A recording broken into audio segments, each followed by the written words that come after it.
Well, hello everybody, and welcome back to a delayed episode of We Watch Shudder. My name is Michelle, and who's here with me? It's with a functioning laptop again, JD. It's with a functioning laptop, JD. That is all of his first name, and he does insist that you use the entire thing, but at the end, apparently you're okay shortening Jeremiah to JD. You just want the entire first name before that. Well, I mean, it's one thing for something to be your given name, and it's another thing entirely for something to be your chosen name, and I just hope people respect chosen names, if you know what I mean. See how I turned a joke into, like, lucid commentary there, Michelle? That was pretty great, right? I did see that, and I have already forgotten what you said your name is, so you will just be Mr. Provorst, so that I am still respectful of your first name choice. Love it. Anyway, if this is your first time tuning in, hey, hi, hello. Happy to have you here. Dear God. Get it out, Michelle. Get it out. Hi. Get out the ghosts. No, don't get out. I need soul. you for this podcast. I mean, okay. I like movies, and I can talk about them a lot, but nobody wants to just listen to me babble. I need help. I mean, some episodes they do anyway. I also need therapy, but that's a whole nother story. Anyway. That is. Yes. So, hello, welcome. Happy to have you here. We watch Shudder. That is Michelle and JD. That's the we of us. However, when you watch Shudder, you also become the we. We are all the we of We Watch Shudder. Just the we of us. We oh my can God. make it if we try. I don't know where that came from. Anyway. This is another late night episode. Can you tell? Although we make that excuse a lot of it's the late night, so we're goofy. Yeah, but then Friday we also afternoon, make the goofy. excuse of, we normally record these late at night, but we're doing this one in the middle of the day, so it's kind of weird. Basically, if we're recording an episode, there's a chance it's going to be weird. We might just be weird. Well, let's see if we get weird in this one. What is today's episode about, JD? I get to ask you the questions today. Today, we are watching a Shudder original called Brooklyn 45. Or rather, we're talking about it. I hope we already watched it. Did you watch it, Michelle? I have already watched it. I don't know if the rest of the We and We Watch Shudder has watched it, but I have and you have, and that is enough to count as a we. Yeah, all you need to have a quorum for an episode in We Watch Shudder is two. That's all you need. As long as it's the right two. We don't have a lot of friends, so thank God it's only at least two necessary because everybody keeps avoiding me. Okay, anyway, sorry. I also need therapy. Let's go ahead and Did we explain to people even what we do, like what we do on this podcast, Michelle? Well, I can't remember. Shudder. Yeah. Shudder's a horror it's right there in the streaming name, service. I suppose. Yeah. If you tuned in and you don't know what Shudder is, hey. Hi. It's Shudder. It's Surprise! Netflix for horror movies, but it doesn't suck. And also, they don't sponsor us. We have to I feel like all we're the time because it's ridiculous. Right. Sponsor us. Give me my $5 movies. I feel like I feel like we've explained who we are and what we do at the top of every single episode now for like 109 episodes. We can probably stop. I don't know. Well, I was going to stop, and then somebody said, "Do they know what we do?" Yeah, I know it's my anyway. fault, Michelle. I know I'm not. Most things are. Yeah, wow. I mean, you're not wrong, but you didn't have to call me out like that right here in front of everybody. Jesus. Welcome to tell them about the movie. Gets called out. Tell them about today's movie, Michelle. Orders, not questions. Trying. Hello.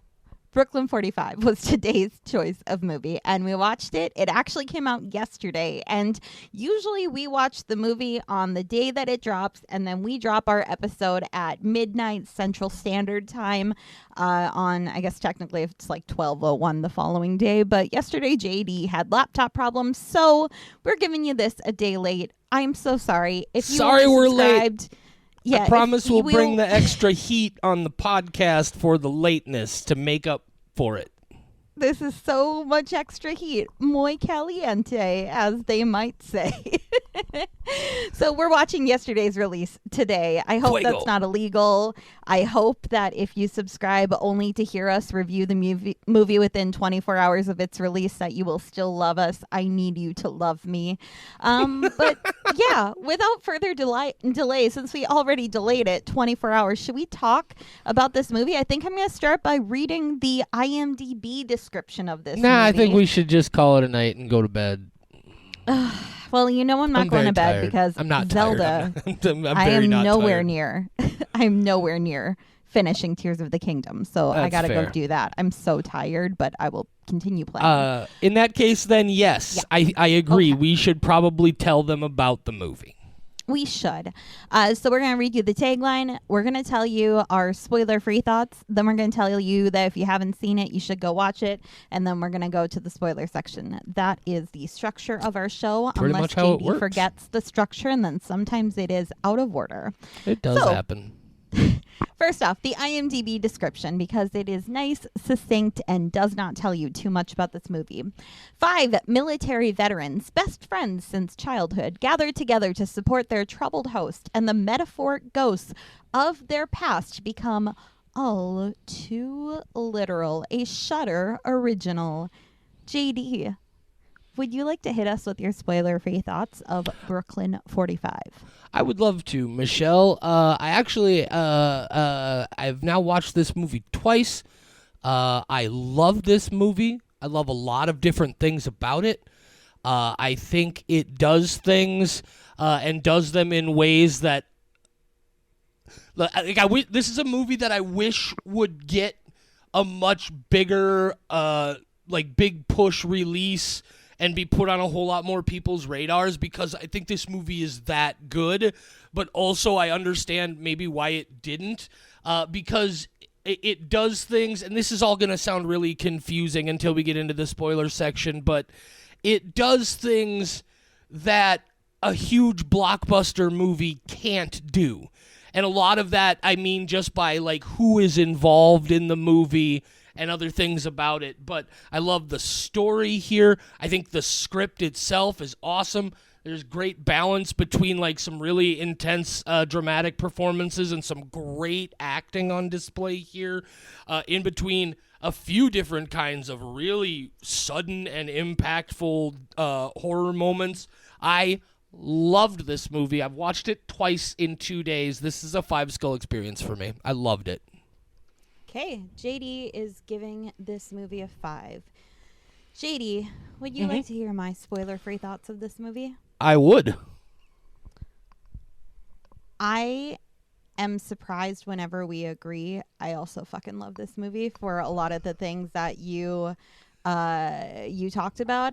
I was not positive if I was going 5 or 4.75. Here's the thing. I had an extra 24 hours to think about it because I still watched the movie yesterday, and I also watched it twice. Yes. Since I had the time and I wanted it fresh in my brain. This is one I have a lot of things to talk about with. This movie, if we're judging it on the scale of smaller independent horror, it is definitely a 5 for me. I was trying to think well, how does this compare to other 5 movies, which I haven't seen it, but Avatar, The Way of Water, the graphics, you can't compare it to that. So I do want to add the caveat that this has, it's clearly a smaller budget. Right. I don't care. I was very, very drawn in. This is going to be the first double 5 we've had in a long time. While, for in a Brooklyn 45. minute. Brooklyn 45. Holy shit! Woo! Double 5-skull. Guys, this movie is great. For those of you who are super squeamish, you probably still don't want to maybe go back and watch it. There aren't. It's not pervasive gore and violence, but the moments that there are real heavy, real severe. So be aware of that. Also, I do want to point out, just due diligence, if for anybody going into this, there is some involvement of some racial slurs, some homophobic slurs, is particularly from one of the characters in this movie. I feel it's and I'm probably the last person who should even be saying this, but I do feel that I understand what they were trying to do with it. It's, of course, up to everybody individually to determine if they're okay with that or not, but just I feel like you should be aware of that if you're gonna go watch the movie. Hearing us give it a double 5 before you do that. I agree. All right. So I just want to get into it. I want to talk about I know. I did not know that you were going to give it 5. I'm so excited. I didn't either. Like I said, I watched it yesterday, and to be fair, part of the reason I watched it again is that I really only kind of, I wouldn't say half watched it, but maybe 3/4 watched it. And so I caught enough to be like, is this movie really as good as I think it is? And so then I gave it another real honest shot, and I'm happy I did. So if you guys want to go check this movie out before you come back and hear all the spoilers and listen to us break it down, you are going to want to hit that pause button right about meow. All right, Michelle. Mm-hmm. What's the first thing we do in the spoiler section? My favorite thing, which is sum up the movie. Have at it. While you do that, I'm going to put this microphone down and run to the kitchen to get some water because I am dying. Perfect. I'll be right back. Run. Go fast. Go fast. Okay, so quick summary of the movie. Hang on. Was that a fat joke, Michelle? No, it wasn't. I'm assuming that even though you are a larger man, you do have still a speed that is faster than your average. Well, I'm not saying go be Usain Bolt. I'm just saying shuffle go a little fast. faster. Yeah, exactly. All right. I move a little faster sometimes. What's that supposed to mean? You move a little faster sometimes. I move a little faster sometimes. I am also a chunky lady. I get it. I'm just giving you a hard time. Okay, I'm going to go get that drink. I'll be right back. Okay, sounds good. Okay, his headphones are off. Now we can talk shit. Anyway, so if you did not go see the movie, shame on you. But, I mean, maybe you're just tuning in because you like us. And then you weirdos, you're my favorite ones. Okay, so quick summary of this movie. This is about 5 people who served in the war, and they are getting together back in the 40s in order to support their friend whose wife just died. And when they go, they're all talking about being war buddies, and the one lady whose name I just forgot and we'll tell you in a second, Marla? Yeah, Marla. She has brought her husband, and they're all given the husband shit, but then the one guy whose wife just died, which was Hawk. Yes, Hawk. His wife just died. He says, hey, let's do a seance and bring her back. And then everyone's like, I don't know about this. And then they do the seance. And then the seance ends, and they had made contact with her. But then the Hawk guy is just like, okay, I'm out. And then he kills himself. And everyone's like, what the fuck? And then the door is locked, and they're like, what the fuck? And then all of a sudden there's a German woman there, and they're like, what the fuck? And then they all argue for like a long time about whether they should kill her because that's what Hawk would have wanted. And then they're going back and forth. There's a whole intense torture scene. There's a lot of drama involved in this as you discover who these people are and the moral ambiguity of what is going on in their lives. And then there's some supernatural shit that happens, and then the Marla's husband grabs the gun and he fucking kills the German lady. I mean, he kills the other guy first, but he kills the German lady, and then they're out, and everyone's like, whoa, why'd you do that? And then it's awkward as fuck, and the movie's over. Yeah, that's I got back right as you were talking about the seance, and yeah, that pretty much covers everything here. It's I don't even know where to start talking about this one. I tell you what, you were super excited to talk about it. Why don't you tell them some thoughts on this movie? Yeah, for sure. I love when a movie surprises me and is actually good when I think immediately it's not going to be good. And that's kind of how this was. There was a lot of exposition and relationship building to the point where every line was deliberate, and it was kind of, I don't remember which movie it was, but there was a Shudder movie we had watched where the translations were awful, and it was like, he is my father and I am his son, and as his son I must respect him because he is my father.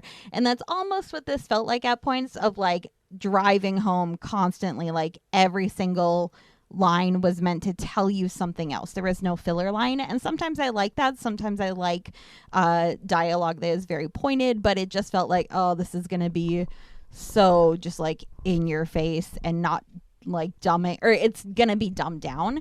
And then when it started getting into all this conflict and how all of these people are kind of operating in not black and white but more in a gray area of coming to terms with what you did during the war and now trying to be a good person afterwards, and then were you a good person back then, there's a lot of this moral debate with them that I did not think was going to happen in this movie at all. And it really, I mean, I'm operating in the gray area of how to speak about this movie because it left me with a lot of questions and a lot of just questioning in general. Yeah, I think for me, where the greatness of this movie starts is where the greatness of any great movie starts, and that's with the script, right? Like, this is an incredibly well-written movie. It's a variety of tones. Like at the beginning part of the movie, like it's definitely, it gets into some spooky bits, but it felt for a little while like this might actually be a lighter sort of movie, and it definitely is not. Like it shifts through its tone gears, to make a car metaphor. For those of you who don't know, cars are gear shifting. Shut the fuck up, JD. Anyway, it moves through those tones, and tells its story in a great pace. The acting here is phenomenal. This is a bottle movie, right? Like the entire movie, except for a quick moment at the beginning and a quick moment at the end, takes place all in one room, and the story is told in real time. It's a very immediate movie, and every performer in this small cast, the 5 people or the 6 people involved here, give phenomenal moments, and they're all given moments to shine. This is what I was talking about in the spoiler section, where this movie is able to do things that other movie, like a bigger movie, wouldn't even be allowed to do, which is, first of all, not a dig at anybody who's in this cast, because they're all definitely known working actors in a variety of things, but there are no stars in this movie, right? There's no specific movie. If there's anything even approaching a lead, it's Marla. Is that her name, Marla? Anne Ramsey. Yes. Yeah, played by Anne Ramsey. Yep. But these are all. But what is also great about it is these are all actors where, like, every single one of them, I was like, oh, I know that person from somewhere, right? Like, oh, I know that, and they are all. This is an incredibly talented ensemble piece, and they all played off each other so well. All of their interactions are so great. And like you said, this movie gets into some things in the philosophy and dramatic element of things that I was not expecting. There's a lot of stuff that goes on in between the moments of horror, which I do want to talk about the moments of horror later on, because they are, some of them, pretty fucking great. But this movie, I agree, there's way more going on here as a movie that has something to say than I ever expected. So let's talk about that, Michelle. What do you think are some of the major thematic points? I know you mentioned a lot of stuff about morality and what people did in the war and how they come back home and deal with that. What are some of the big things that you took from this movie? What do you think it was trying to say? Oh God, you got to put me on the spot. I think it said, "Holy shit, I'm a really great movie." and I hope you like me. That's what I think the movie said. I don't know. I'm so terrible at voicing serious thoughts. I am Sure. much more of a goofy person, which, by the way, the movie poster for Brooklyn 45, I expected this to be a hokey ghost movie. Yeah, And then at the yeah. beginning, that dialogue and then the seance was a little cheesy for me. It's not Yeah. until Hawk fucking shoots himself in the head. Yes. And then it's just a very heavy, dramatic point Right. where the horror is more about real life horror than it is until they actually bring supernatural elements back in. I was blown away by that switch between Yeah, the two. So I I did not definitely- expect this to be so deep. Yeah, I definitely expected this to be a little bit, like I said, a little bit more light, and not necessarily in a bad way. I honestly, I expected there was going to be comedy here, and not a lot. It made a couple of little moments early on, but they go away real quick. And I want to talk about that moment where Hawk shoots himself, because you are absolutely right. Holy fuck, does this movie just fall off a goddamn cliff at that point, so far as how heavy it is. Like, it almost had like a slightly more serious Ghostbusters feel to it in the seance-y bits and all of that. Yep. There were a couple of moments, I'm thinking specifically Hawk's monologue telling them about why they're doing the seance is certainly a little bit more dramatic oriented. Also, there's that exchange between Paul and Archie, where Paul uses some pretty disgusting language, and we learn a certain dynamic between the two of them, but also something for real about who they are. But the gunshot, it's so sudden, it's so fast, it's so violent, so well done, that I literally shouted "holy shit" at my TV the first time I saw it. I don't know if I yelled when I saw it, but in my brain, I certainly yelled. That is just, it shifts. And so when I say I rewatched it, I started midway through and watched the second half again, because basically from the point that he shoots himself, like I really wanted to be confirmed that a lot of the things that I suspected that I had questions about, that all of those are still questions and were going to bump up the rating for me. So I didn't rewatch that specific part again on today's recap, but I would be curious to see, now going back with an analytical mind, of how did the music shift? How did the camera shift? How was it? How did they establish that different tone? Because it is very different, and I want to go back and just analyze those couple minutes as from an editing perspective of like, what did they do? Because it works so well, and I don't think a guy just shooting himself in the head, it could come off as not that surprising in a horror movie. This is such a shock to the system that I want to go back and see what they did that caused it to be like that. It's so good. And I mean, it might just be a good moment, but I have a feeling that there's a lot of very good editing that really tells you, like, Oh, sure. we are in a different territory now, and I can't wait to go back and see that. Yeah, and it's a perfect example also of how this movie does a lot of things because it knows it's going to be a low-budget movie, right? And it can draw a whole lot more production value out of a lot of things if it can save some money on some other things. This movie all takes place in one room, which allows them in those moments to have great special effects. I thought that I was convinced by the gaping wound in the back of Hawk's head, right? There's a little bit less blood than I would have expected, but it was very sudden blood and still took me off guard. Just really effective moment, and the movie just becomes this kind of balancing act between horrific things and the heavy drama, and of course playing off that idea of what's the real horror, and that whole sort of thing. But while I was watching this, like I was trying to figure out, like, what is this movie? Because this movie very obviously has some things it wants to say, right? And I love this script. After two viewings, like even through the second viewing, there was a moment where I was like, is this movie really trying to tell me that Sometimes in war you gotta do bad shit, right? Like, is that? But there's is so much more.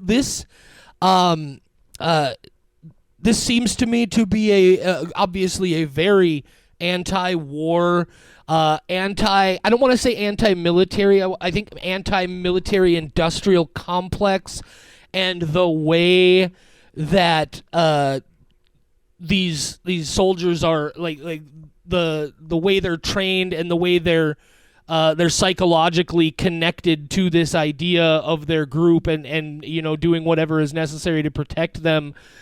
Ultimately, I think what this movie is saying is war is fucking terrible, and yes, it does. People do awful things. I said do, but.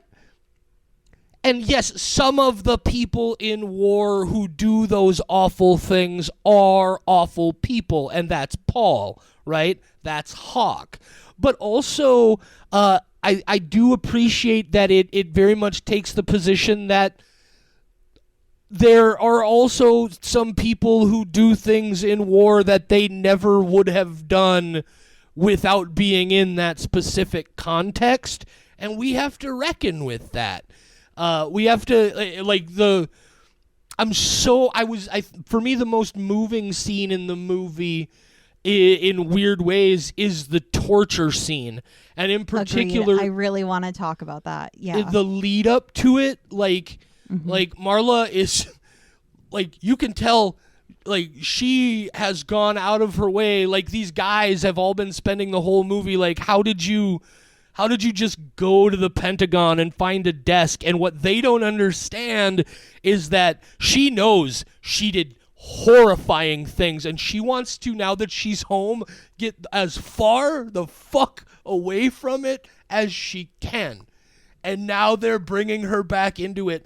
As severe as the torturous stuff is, and you know me with hands and fingers. Oh my God, that fucked me up. But the interaction between Marla and Hildy as they're sitting down, and we as an audience have already figured out what's about to happen, right? But Hildy doesn't know, and Marla is just horrified about what she's about to do, and she's trying so hard to let her know. She's like, look, I really don't want it. I love that. As so far as a performance, that is my favorite dramatic scene in the entire movie. I loved that. I completely agree. Marla and Hildy, and Ramsey in general, does such a good job of fantastic portraying the internal torture that she is feeling herself as she's inflicting this physical torture on Hildy, that she is so heartbroken about what she is about to do, but she knows that it will hopefully save them all and let them out of this goddamn room. And the way that Hildy kind of respects what she's doing and doesn't seem to like hate Marla for it. There's this connection of like, I don't want to do this, and I don't want you to do this to me. But we both know this is how we have to get out of here. I think also, oddly, the fact that moment happens between two women, and that Marla is portrayed as potentially like the one who did the most pain, because, one guy wouldn't even kill a person. He'd call in the other guy to do it.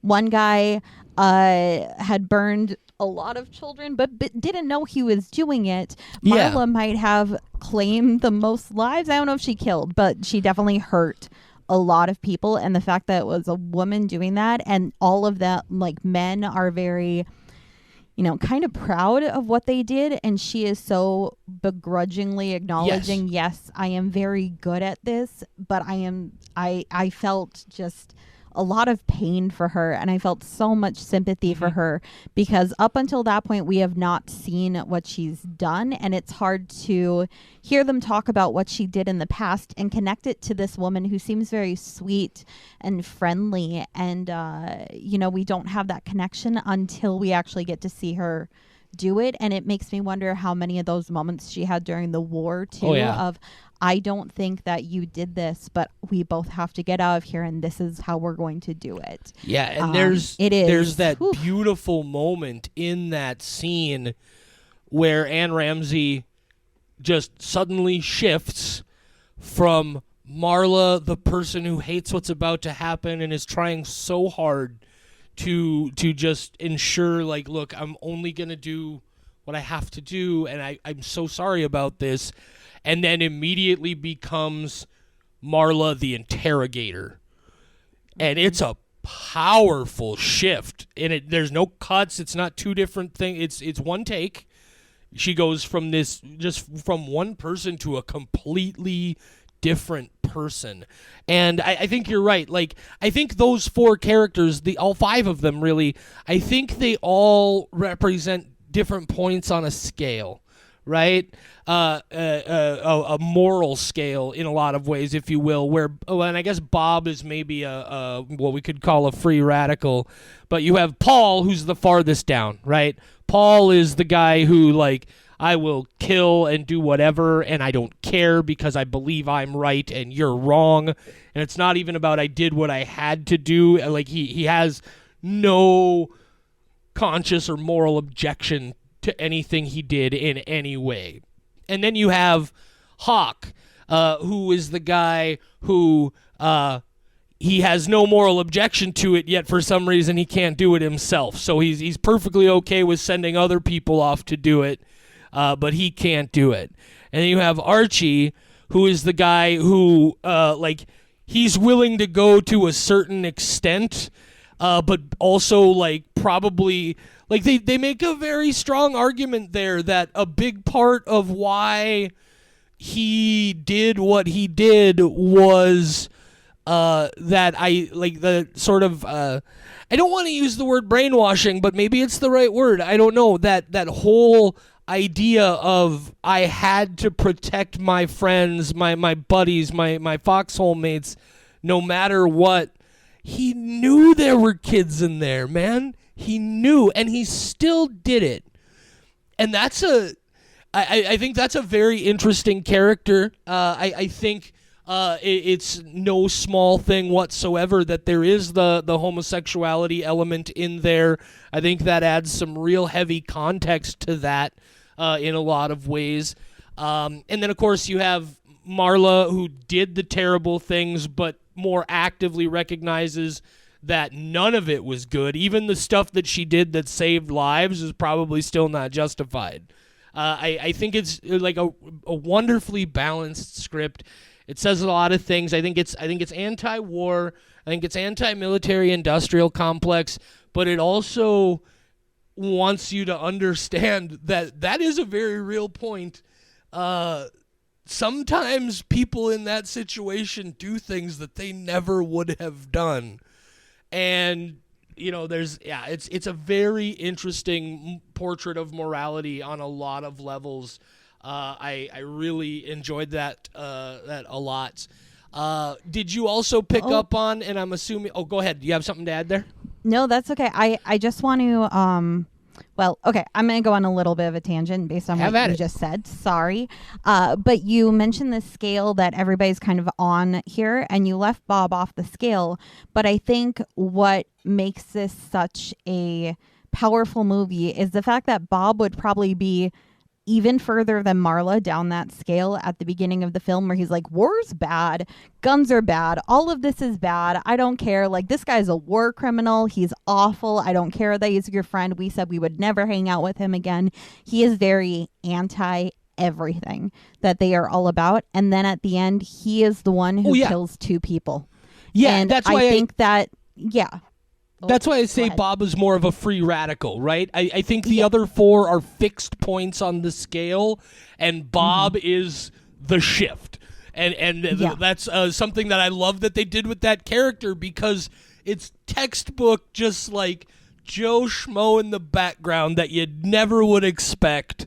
And it's I like that you bring that up, because I think it does tie into the question I was about to ask you there. Did you? And of course you did. It's a device to get into the conversation. How did you pick up on just the multiple levels about this? How this movie is also just very much about toxic masculinity? Oh, of course I did. Yeah, that's why, because the scene with Marla and Hildy, I'm like, You know, it might be a little cliche that like the woman appears to be the softest in this group, but I think that's why the fact that she was also the one who was the torture person, not even just a killer, she inflicted pain to people, which might be worse than just killing them quickly. Like torture, it's torture. So the fact that they made her character somehow both the softest and also the one who did the most also the horrific scariest. things. Yeah. Yes. Yeah. Like I picked up on a lot, and everybody else, the one guy's still wearing his uniform. You know, they're all kind of proud about what they did. They're not, and she is completely begrudging to it. And yeah, I absolutely picked up on that it's kind of, she was the one off and happened to be. Yeah, well, and what really drove it home for me is I keep Ted, and I'm going to butcher your last name, Ted, if you're listening. Of course, maybe you, I don't know, maybe you are. Some people who make these movies. Hey, all I'm saying is people who have made the movies that we've talked about have listened to our show. But Sometimes. Ted, Geohagen, I don't know. This script, there's a moment early on when Marla and Bob get out of the car, and Bob says to her, well, what kind of a man would I be if I didn't give you a hand? And she says, well, then you'd be just like all the rest of the men in the world. And then as they're leaving, at the end, he goes to put his arm out to help her, and she brushes it away. She's just like the whole and she talks about that in the movie when they're talking about how she got injured, and she's like, yeah, all these people who swore to be there to help me just all ran for the hills and left me to die. And which is also an interesting commentary on that whole idea of, well, I had to do what I had to do to save my buddies, right? Well, you didn't give a shit about Marla in the rubble. Which is another level of interesting that they have also so much apparent respect for her. But anyway, she talks about how, like, all of these officers and all this bullshit, and she talks about how what you guys don't understand is in the same way that she went to the Pentagon and a desk to get as far away as she could from what she did in the war, she went to Bob to get as far away from the kind of people she knew in the war. And then that horrific moment of realization on her face when he turns and shoots Hildy. I'm sure my face in my living room here at home was exactly the same as hers. I was like, holy shit. And then, of course, a moment later, I'm like, well, of course. There's no other way this could have ended. This is what they've been building to. And it was perfect. It was so good. I think that even the character like Paul, because we talked about the dynamic of homosexuality with Archie, and how Paul, I almost feel like Archie understands that Paul almost doesn't even care that he's specifically about his sexuality. It's this pure demonstration of Paul as like pure unbridled xenophobia, right? It doesn't matter how you're different than me. If you're different, I hate you. And it's there's so much of what they do there that I thought was there are so many layers of this movie is so much smarter than I ever would have expected, and so much deeper than I ever would have expected from that goofy-ass poster they made for it, which, don't get me wrong, is a fantastic poster. I love it, but it says something completely different than what I got, and maybe that was part of the gimmick anyway. Speaking of that poster, there's that creepy-ass ghost hand. I love the ghost effects in this movie. There are these like old school, almost like like Ghostbusters sort of projection thing. It's the same style of effect that they used in those movies. I loved it. I thought it was so great. The ghost. Yeah. It's a great segue into my question for you, and I have a very strong opinion / answer for the question I'm about to ask you.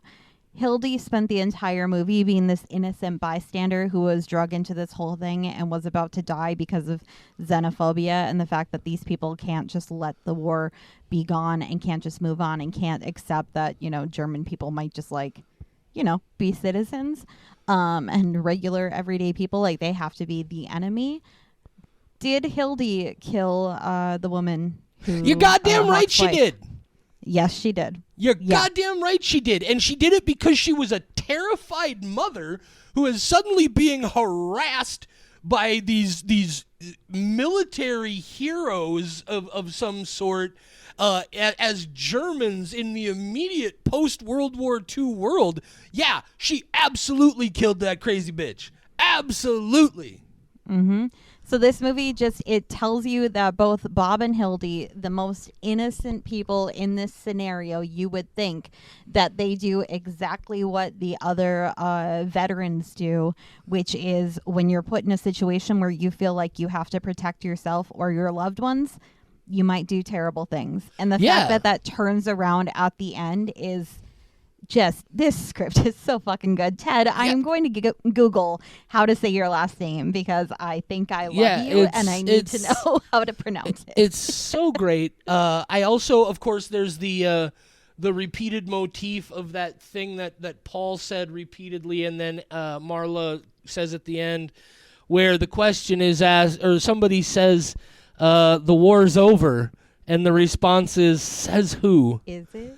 And that overall implication of, like, even those war conflicts are a projection and an extension of xenophobia, right? In a lot of ways. That so much of this is just this... Like, this movie is so much abstractly about the fear of the other, while also specifically being, like, anti-war and what that can do to people, what the military-industrial complex can do to people, that, like, that it functions on those two levels. I cannot say this movie is perfect for a person like me. It's character-driven, it's plot-driven, everything dovetails together. There's not a wasted minute.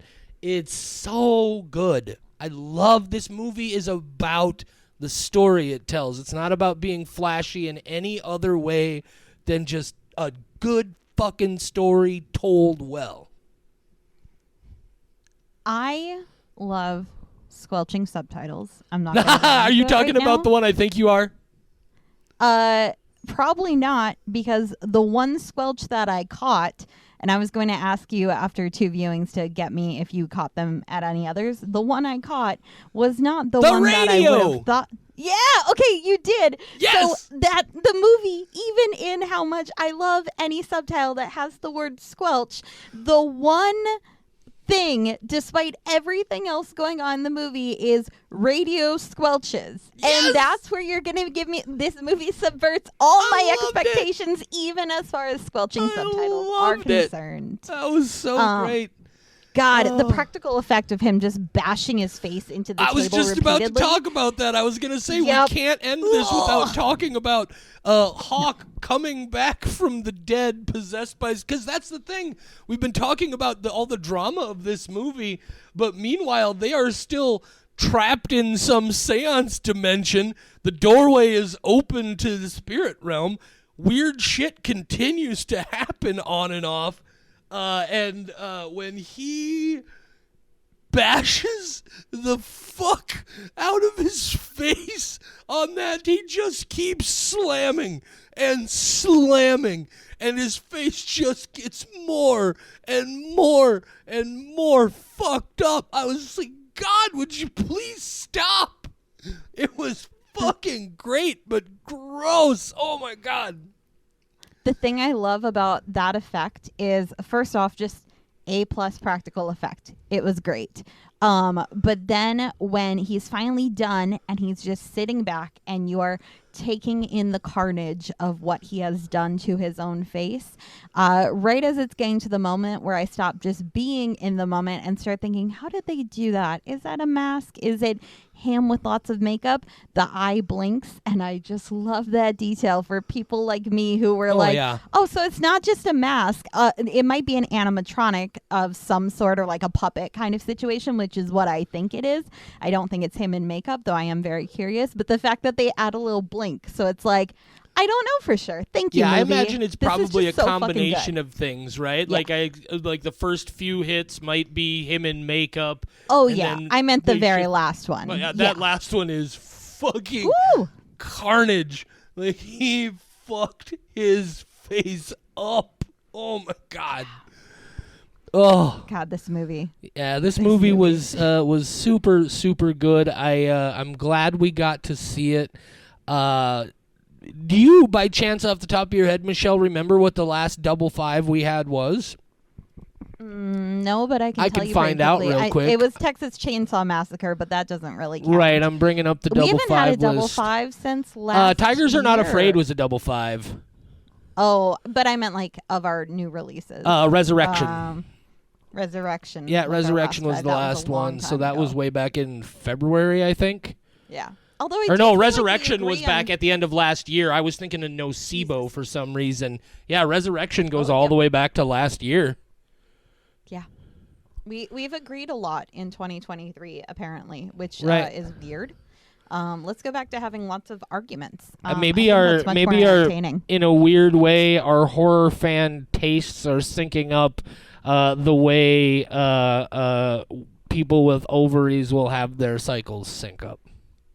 I was also going to make the same comparison, which is creepy.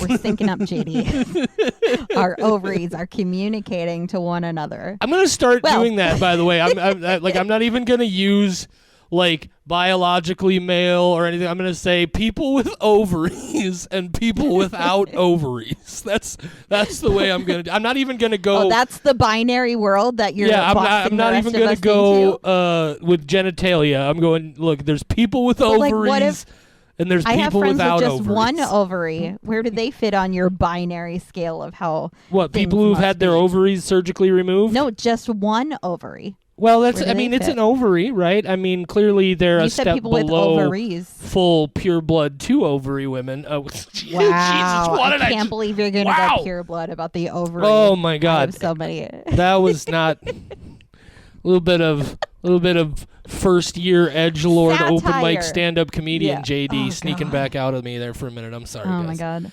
Guys, I have it- gone back recently to reread some of my open mic notebooks, and Oh, I I do not said think some- you should ever do Ugh. that. JD of 13 years ago when he first started doing stand-up comedy was a real piece of garbage in a lot of ways. Anyway, Well, according to Brooklyn 45, you can still be a good person afterwards, even if you've done terrible open mic things in the Yeah. past. Oh, God. so guys, Anyway. honestly, if you haven't seen the movie yet, again, there aren't a lot of moments of incredible violence and gore, but the ones there are real fucking intense. So be prepared for that. And there is some derogatory, homophobic, and racial language used throughout the movie that is, again, I think, and from my cishet male perspective, I think I understand what they were doing with it. But of course, it's up to you to determine whether or not it's effective in the way it was intended. It I just am has so thrilled I heavy got to see this subject movie, and matter in general.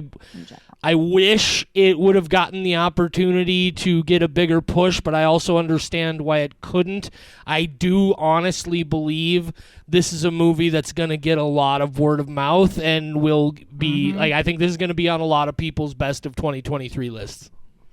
Yeah, I always am very entertained reading reviews after I watch a movie on Shudder because the Shudder audience can be a little picky about they do or do not enjoy. And if there is drama involved, the reviews tend to be just negative in general because they're like, this is a drama, this isn't horror, even if there's a lot of horror elements. So I expected to see a lot of reviews along those lines. And no, people seem to love it. And I am really hoping the word gets out. And then we get more of this writer-director man named Jeff, whose last name I have not heard pronounced before, but I will go figure out. I don't know if you've looked at his filmography. Oh, I definitely did. But there are plenty of movies on there that I recognize. He's written more things than he's directed. But there's like the one that jumped out to me immediately is he gets story writing credit for a movie called Satanic Panic. That I really enjoyed because I'm a crazy 80s heavy metal fan and Dungeons and Dragons, and I was super, super young, but I do remember the Satanic Panic era. He wrote We Are Still Here. Have you seen We Are Still Here, Michelle? That's the one title on his list that sounded familiar to me. And I feel like I have, but I would have to go back and watch it. I'm pretty sure that's also on Shudder now familiar. that I think about it, but I know it's on Prime right now because I had added it to my list to check out. Nice. But anyway, yeah, I'm definitely going to be checking out more of Jeff's stuff.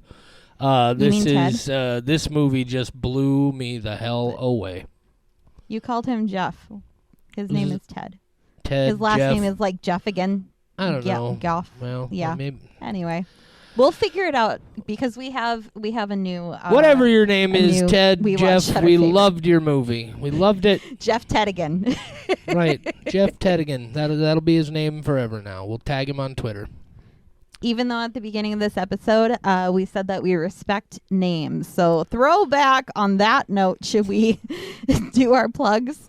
Come on, people get on with know their that lives. we're joking.